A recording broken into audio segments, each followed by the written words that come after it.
जय श्री कृष्णा दोस्तों। हमारे कर्म यानी हमारे कार्यों, विचारों और शब्दों का परिणाम हमारे जीवन में अलग अलग तरीकों से प्रकट होता है। अच्छे कर्मों का फल सुख और शांति के रूप में मिलता है, जबकि बुरे कर्मों का फल दुख और कष्ट के रूप में।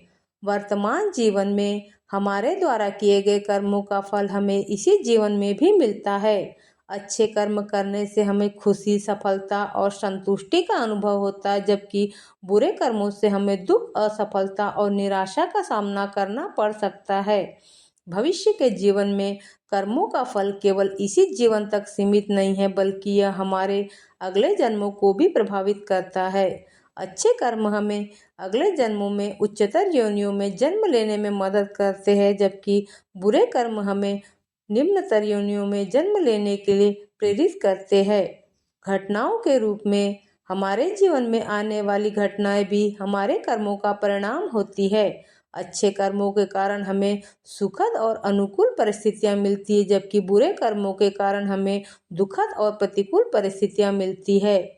रिश्तों में हमारे रिश्ते भी हमारे कर्मों से प्रभावित होते हैं। अच्छे कर्मों के कारण हमारे रिश्ते मजबूत और सुखद होते, जबकि बुरे कर्मों के कारण हमारे रिश्ते खराब हो जाते हैं। परिस्थितियों में हमारे जीवन की परिस्थितियां भी हमारे कर्मों से प्रभावित होती है। अच्छे कर्मों के कारण हमें अनुकूल परिस्थितियां मिलती है, जबकि बुरे कर्मों के कारण हमें प्रतिकूल परिस्थितियां मिलती है। क्या हमारे द्वारा किए गए अच्छे या बुरे कर्मों की सजा या फल हमें यही मिलता है? पुराने समय में एक रानी थी जो कि सर्वगुण संपन्न और बहुत ही ज़्यादा खूबसूरत थी, जिस कारण उनकी चर्चा अपने देश और आसपास के नगर में बहुत होती। एक दिन एक सौंदर्य विशेषज्ञ उनके नगर में आया। रानी के बारे में सुनकर वह भी उनके महल की ओर चल दिया। अब वहां जाकर उसने रानी को उसकी सुंदरता ताउम्र बनाए रखने का बड़ा ही जटिल उपाय बताया। उस विशेषज्ञ ने कहा, रानी, आप चाहे तो मैं आपको एक ऐसा उपाय बता सकता हूँ जिस उपाय को करने पर आपकी उम्र कितनी ही हो जाए, पर आपके चेहरे की निखार कभी नहीं खत्म होगी और आप हमेशा जवां और खूबसूरत दिखेगी। लेकिन इस उपाय को करने के लिए आपको 100 केचुओं की बलि देनी होगी। रानी ने हामी भर दी और फिर उस कार्य के लिए 100 केचुओं को मंगवाकर उनका लेप तैयार कर औषधि में मिलाकर रानी ने अपने चेहरे पर लगा लिया। वही रानी अगले जन्म में गांधारी बनी, जिसने 2 साल का गर्भ धारण कर मांस के बड़े लोथड़े को जन्मा। जब ये बात महर्षि वेदव्यास तक पहुंची, तब उन्होंने उस मांस के लोथड़े पर गांधारी से जल छिड़कवाया, जिससे कि उसके 100 टुकड़े हो गए। फिर उन्हीं 100 टुकड़ों को अलग अलग घी से भरे पात्र में डालकर 2 वर्षों के लिए कुंडों में डाल दिया गया। जब 2 वर्षों के बाद कुंडों को खोला गया, तब उनके 100 पुत्रों का जन्म हुआ, जिसमें से पहला पुत्र दुर्योधन था। लेकिन गांधारी के पिछले जन्म के कर्मों का फल इस जन्म में उसके सामने आकर खड़ा हो गया और उसके बंधे हुए नेत्रों के सामने ही 100 पुत्रों का सर्वनाश हो गया।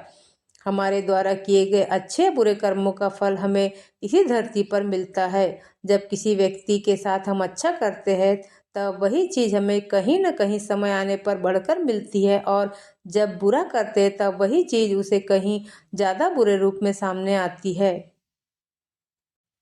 क्या सच में कोई हमारे अच्छे व बुरे कर्मों का हिसाब रखता है? हिंदू धर्म में मान्यता है कि मनुष्य के हर अच्छे बुरे कर्मों का फल उसे स्वर्ग या नरक में प्राप्त होता है।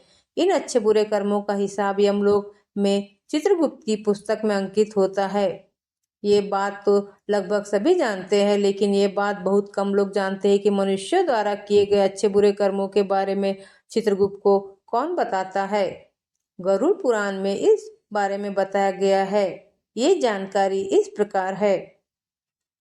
गरुड़ पुराण के अनुसार जब यमदूत किसी आत्मा को यमलोक ले जाते हैं, तो सबसे पहले वे यमपुरी के द्वार पर स्थित द्वारपाल को इसकी सूचना देते हैं। द्वारपाल चित्रगुप्त को बताते हैं और चित्रगुप्त जाकर यमराज को कहते हैं। तब यमराज चित्रगुप्त से उस आत्मा के अच्छे बुरे कर्मों का हिसाब पूछते हैं। तब चित्रगुप्त श्रवण नाम के गणों से उस पापात्मा के विषय में जानकारी लेते हैं। श्रवण नामक देवता ब्रह्मा जी के पुत्र है। ये स्वर्गलोक, मृत्युलोक, पातालोक आदि में भ्रमण करते हैं और मनुष्य के अच्छे बुरे कर्मों को देखते हैं। श्रवण देवता दूर स्थित वस्तुओं को भी प्रत्यक्ष रूप से देख सकते व सुन सकते हैं, इसलिए इनका नाम श्रवण रखा गया है। इनकी स्त्रियां भी श्रवणी नाम से प्रसिद्ध है। ये स्त्रियां भी महिलाओं के चरित्र को अच्छी तरह से जानती है।